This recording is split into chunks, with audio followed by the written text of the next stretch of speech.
The first time I realized people had started speaking about me like I was in the room, I was standing 3 feet away with a coffee going cold in my hand. Vanessa was laughing with 2 people from the hospital board in our kitchen, all polished smiles and expensive perfume, and one of them said, "Ethan's so easygoing. He probably doesn't even notice how much you carry." Vanessa smiled into her wine glass and didn't correct her. That told me more than the sentence did. My name is Ethan Calloway.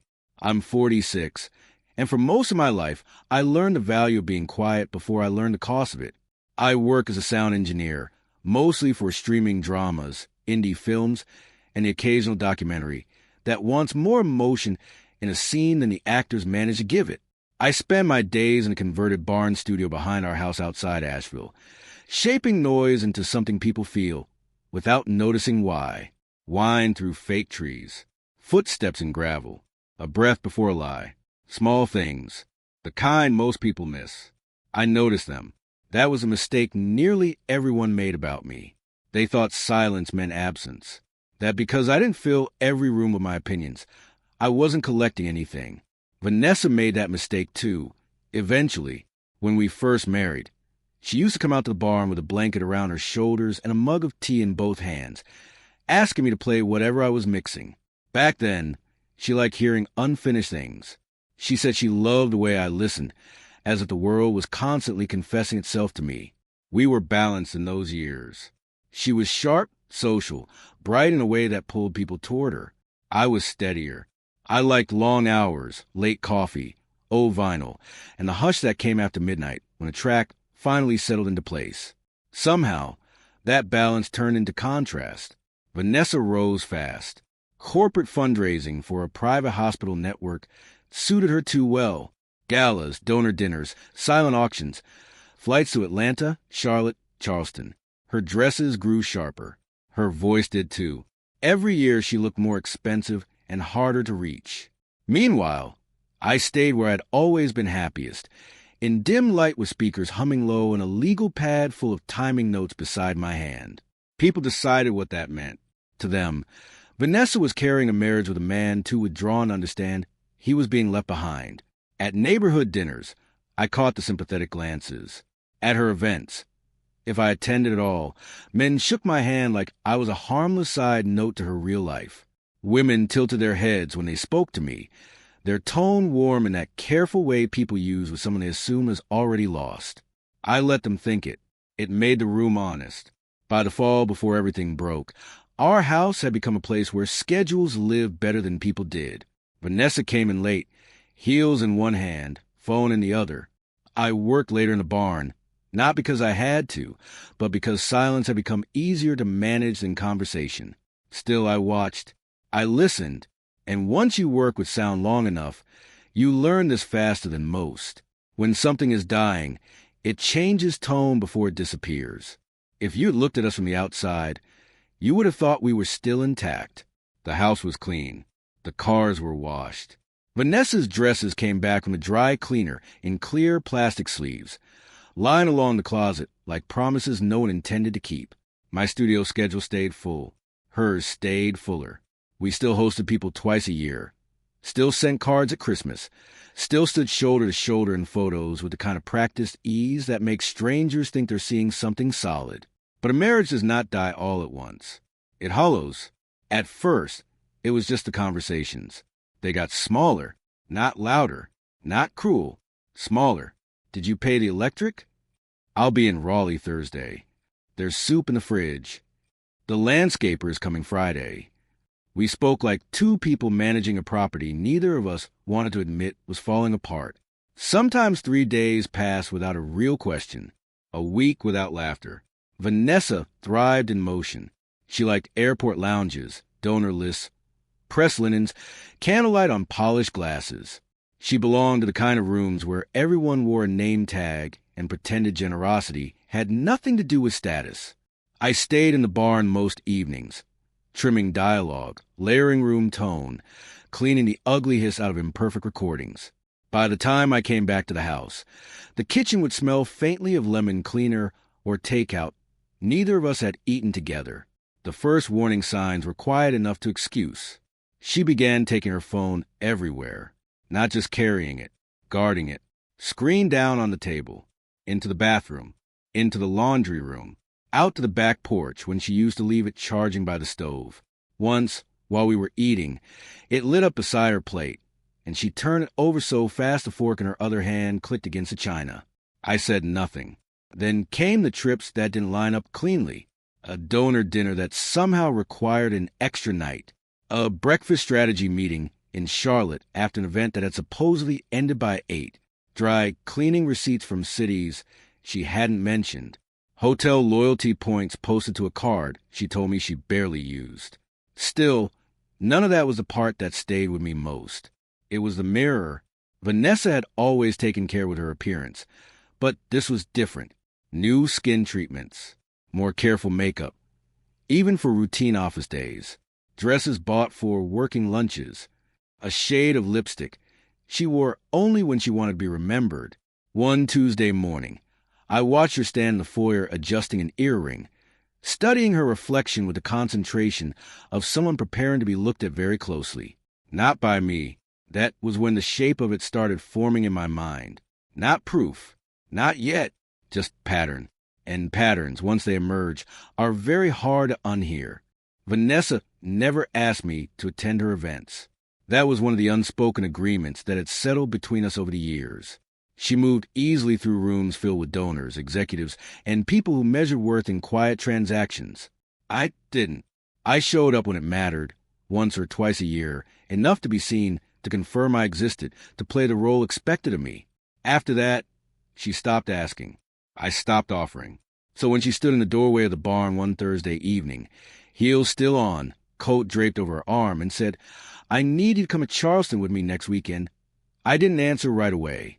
I was halfway through cleaning a dialogue track. Rain scene. Too much low-end rumble. I let the audio loop once more before I paused it. "You don't usually need me there," I said. "I know." She stepped inside, glancing around like she hadn't been in the space for months. Maybe she hadn't. This one's different. That was all she offered at first. I leaned back in my chair, watching her instead of the screen. Her posture was too controlled. Shoulders set, chin slightly raised. It was the stance she used at galas when she was about to ask someone for a number they didn't want to say out loud. "What's different about it?" I asked. She hesitated. "Not long. Just enough. The Chief Development Officer wants to meet you," she said. "Trevor Hale. I've mentioned you. Your work. He's interested." The name meant nothing to me, but the way she said it did. Careful, measured, like she had practiced the sentence once or twice before deciding it sounded natural enough. "And suddenly that matters?" I asked. "It always mattered," she replied, a little too quickly. Then softer, I want you there, Ethan." Want. She hadn't used that word about anything involving me in a long time. I studied her face. Perfectly composed. Makeup untouched despite the late hour. Earrings still aligned. No sign of the fatigue she used to carry home after long events. Instead, there was something else beneath it. Not excitement. Not exactly. Tension. "What kind of event is it?" I asked. "Charity auction. Historic resort. Big donors. Board members. The usual." She gave a small smile. "You'll survive." That wasn't the question I was asking, but I nodded anyway. "All right," I said. "I'll come." Relief crossed her face too quickly to hide. It flickered there, then disappeared behind the version of her she showed everyone else. "Good," she said. "It'll be important." She turned to leave, already pulling her phone from her coat pocket. I watched her go, then reached over and unpaused the track. The rain filled the studio again. Soft at first, then heavier, layered with distant thunder I had added earlier. Something in it was off. Not loud, not obvious. Just enough to make you feel like something was about to happen that you couldn't stop. Charleston smelled like salt and old money. The resort sat just far enough from the city to feel private, the kind of place where the walls held history and the staff spoke in lowered voices. White columns, polished floors, soft jazz already drifting from somewhere deeper inside as we stepped through the entrance. Vanessa fit there immediately. Black dress, clean lines, nothing loud but impossible to ignore. Her hand rested lightly on my arm, guiding me through the lobby like she had done this 100 times before. Maybe she had. People greeted her by name. Smiles, handshakes, quiet laughter. She was in her element. I played my part. Calm, observant. I spoke when spoken to. A couple from the board asked about my work, and I gave them enough to hold their attention without turning it into a performance. Sound design for a series they had actually heard of. A story about fixing a ruined scene with nothing but background noise and timing. They laughed in the right places. Vanessa watched me, just once, with something I hadn't seen in a while. Surprise. "You've been holding out on me," she said quietly when we stepped away. "I talk when it matters," I replied. Her smile tightened just slightly. That was when I saw him. Trevor Hale didn't need an introduction. He moved like a man who expected space to open for him, and it did. Tall, confident, the kind of polish that came from knowing exactly how he was perceived. He was mid-conversation when Vanessa's eyes found him across the room. Something changed, not visibly, not to anyone who wasn't looking for it. But I was. "Ethan," she said, a touch too casual. "That's Trevor." He approached before I could answer, his attention already fixed on us. "So this is the genius," he said, extending his hand to me. Smile easy, familiar, too familiar. I shook it. His grip was firm, practiced. "I've heard a lot about you," he added. I held his gaze for a second longer than necessary. "I'm sure you have," I said. Vanessa let out a small laugh, smoothing the moment over, but there was a flicker of something in her eyes. Not discomfort, recognition. The night moved on. Speeches, glasses refilled. A live jazz trio set up near the veranda, the music low and smooth, wrapping around conversations instead of interrupting them. I stayed close enough to Vanessa to be seen, far enough to watch, and then, at some point between one song and the next, she was gone, not abruptly, not enough to draw attention, just absent. I waited a minute, maybe two, then I set my glass down and stepped toward the veranda. The doors were half open, letting the night air in. Candlelight flickered along the railing outside, casting soft shadows across the stone floor. They were already there. Vanessa stood with her back partially to me, close enough to Trevor that there was no space between conversation and something else. He leaned in, saying something low. She laughed, not the polite version she used inside, but something softer, private, familiar. I didn't move. Trevor reached out, brushing a strand of hair back from her face like it was something he had done many times before. His hand lingered just a second too long. Vanessa didn't pull away. Instead, she stepped closer. Their voices dropped even further. Words I couldn't hear, but I didn't need them. The rhythm was enough. The ease. The absence of hesitation. Then she reached into her clutch. Small movement, precise, and placed a velvet box into his hand. Not quickly, not secretly, deliberately. Trevor looked down at it, then back at her, a slow smile forming like this was exactly what he expected. My chest didn't tighten. My hands didn't shake. Everything just settled, because whatever this was, it wasn't new. It was practice, rehearsed, and I had just arrived at the part where they stopped hiding it. We didn't speak until we were back in the car. The drive out of Charleston was quiet in a way that isn't empty, just delayed. Streetlights slid across the windshield in steady intervals, each one briefly illuminating Vanessa's face before letting it fall back into shadow. She had taken off her earrings. They sat in the cup holder beside her phone. I kept my eyes on the road. "You left early," she said finally, her tone light, like we were discussing something forgettable. "I saw enough," I replied. That was all it took. Her posture shifted, not defensive at first. Annoyed. Saw what exactly? I let a few seconds pass, long enough to make the silence do some of the work for me. "The veranda," I said. "The way he touches you. The box you gave him." Her jaw tightened. "That's what this is about?" she asked, a short breath of disbelief slipping into her voice. "Ethan, you're reading into something you don't understand." I almost smiled at that. "I understand patterns," I said. That one wasn't subtle. She turned toward the window, then back to me, faster this time. "It was nothing. she said, sharper now. A donor gift. A private joke. You always do this. Stay quiet, then suddenly act like you figured everything out. I didn't raise my voice. How long? I asked. She laughed. Not warmly. This is exactly why I didn't want you there, she said. You take one moment and turn it into a story. That wasn't one moment. Her expression changed then. The performance slipped. Not completely. Just enough. You wouldn't understand, she said, colder now. Trevor lives in the real world, Ethan. He builds things, moves things.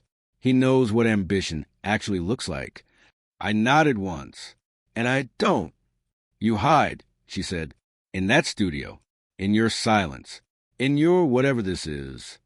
Her hand moved vaguely between us. You think observing life is the same as living it. The road stretched out ahead, empty, and he doesn't, I said. No, she replied. He doesn't. There it was. Not denial, not even regret.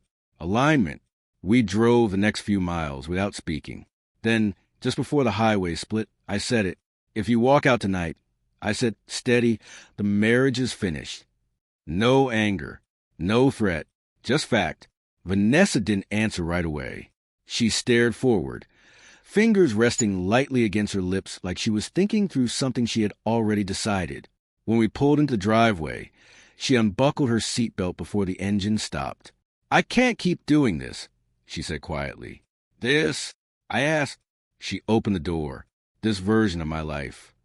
The house was dark when we stepped inside. Familiar. Still, like it had no idea what had just been decided in the car. Vanessa moved quickly, not chaotic. Efficient. Closet. Suitcase. Bathroom. Back again. I stood in the doorway, watching, not stopping her, not helping. At one point, she paused in the home office, just for a second. Then she opened the bottom drawer of the filing cabinet and pulled out a folder. Slim, beige, one I hadn't seen in years. She slipped it into her bag without looking at me. That was the only thing she took that didn't belong to her. By the time the skies started to lighten, she was at the door. No speech, no apology. She pulled her coat on, adjusted the strap of her bag, and said, I'll be in touch. I didn't answer.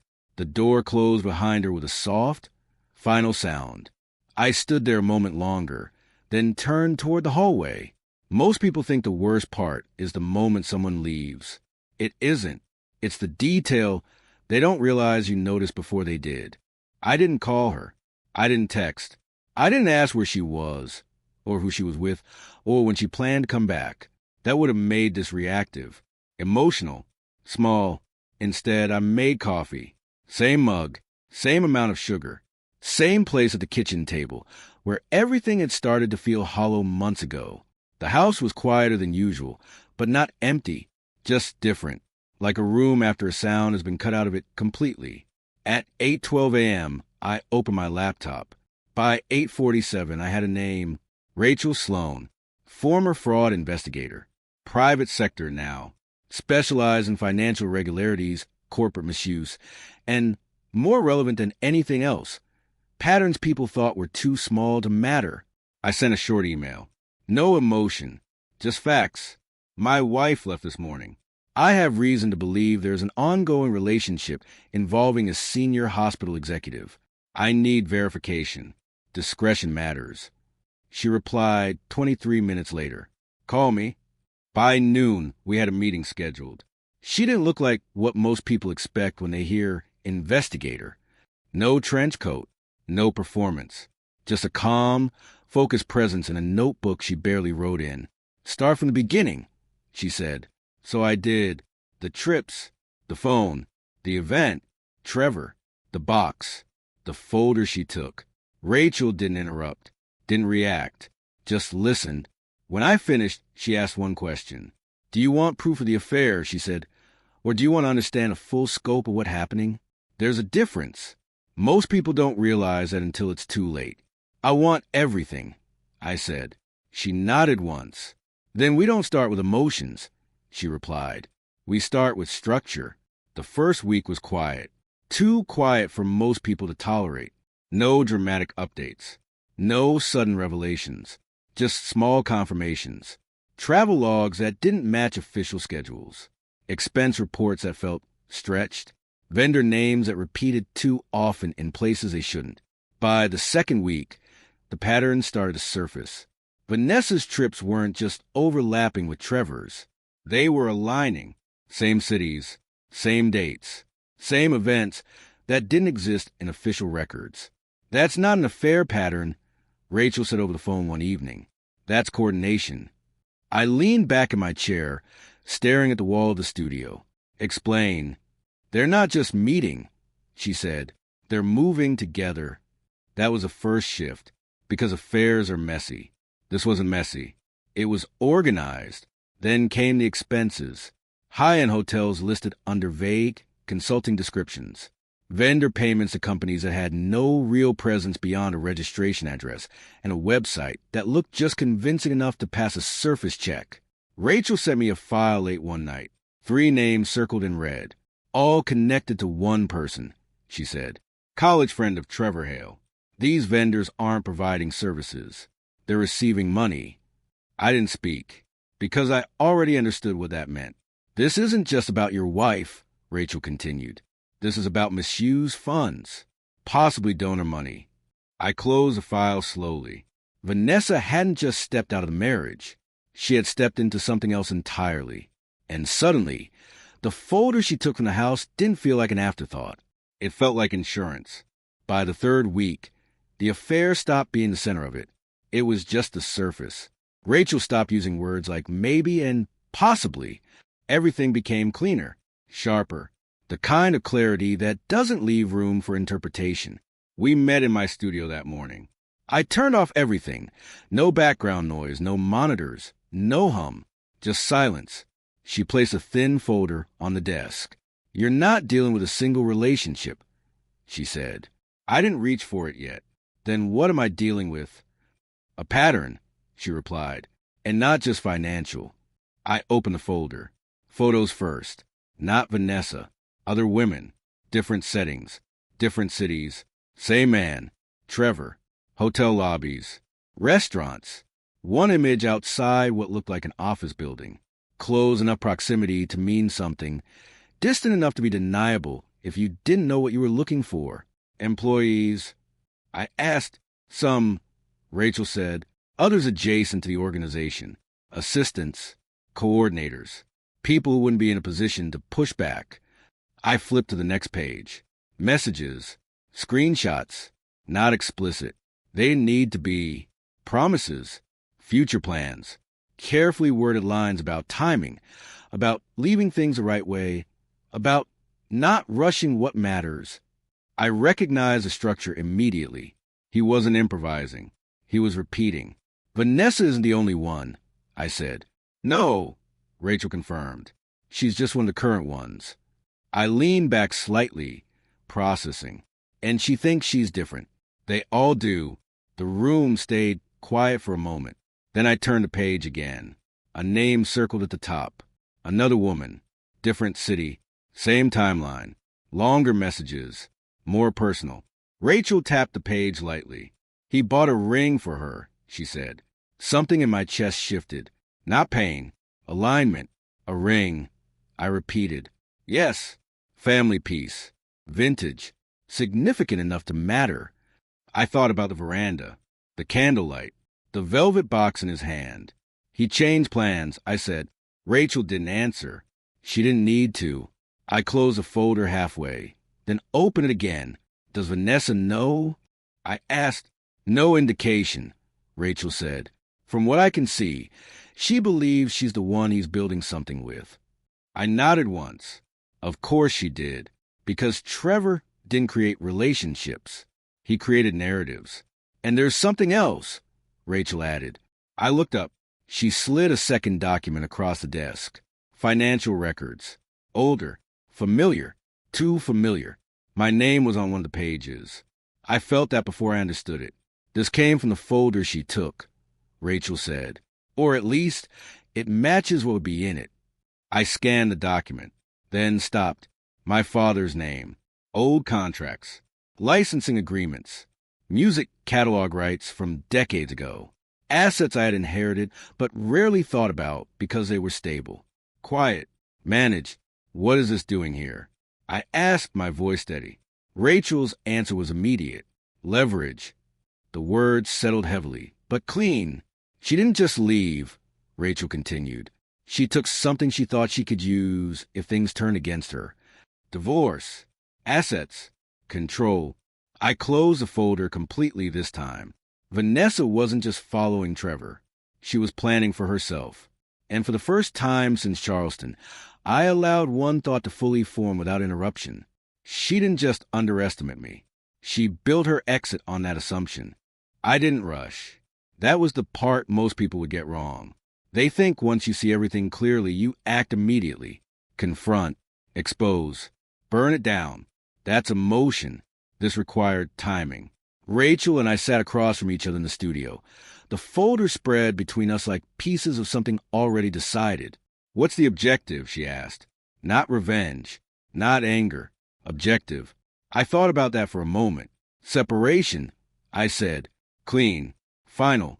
And I want the truth where it can't be buried. She nodded.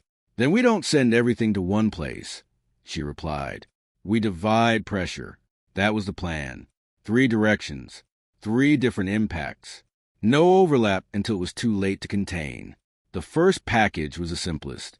Trevor's wife. Dana. Rachel handled that one personally.